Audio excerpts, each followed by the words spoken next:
ভরপেট বাঙালি থেকে বন্ধুরা আজকে ভাড়ালির তরকারি রান্না করছি ছোলা দিয়ে। এই আলুটা ভাজা বসিয়ে দিয়েছি, এবার দিয়ে কালো জিরা শুকনো লঙ্কা ফোড়ন দিয়ে একটু টমেটো কাঁচা লঙ্কা দিয়ে ভাজা ভাজা হচ্ছে। এই যে ভাড়ালিটা সিদ্ধ করে নিয়েছি, এর মধ্যে ছোলাও একসঙ্গে সিদ্ধ করা আছে।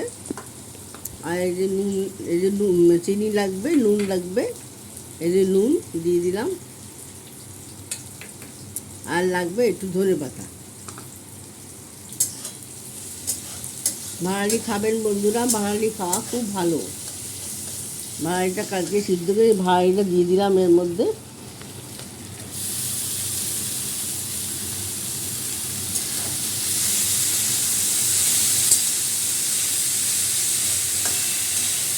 ভাড়ালিটা ছোলা দিয়ে ভাড়ালিটা সিদ্ধ করে রেখেছি।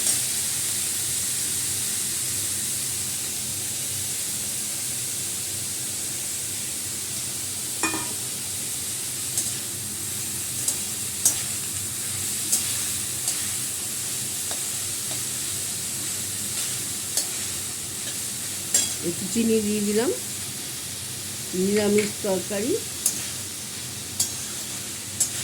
এইভাবে করে খাবেন বন্ধুরা। একটু ধনে পাতা দিয়ে দিলাম।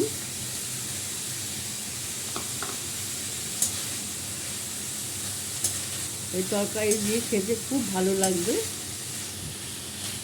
ছোটো ব্লগটা এখানে শেষ করলাম। আর এইভাবে করে খাবেন, লাইক শেয়ার কমেন্ট করে দেবেন। নমস্কার।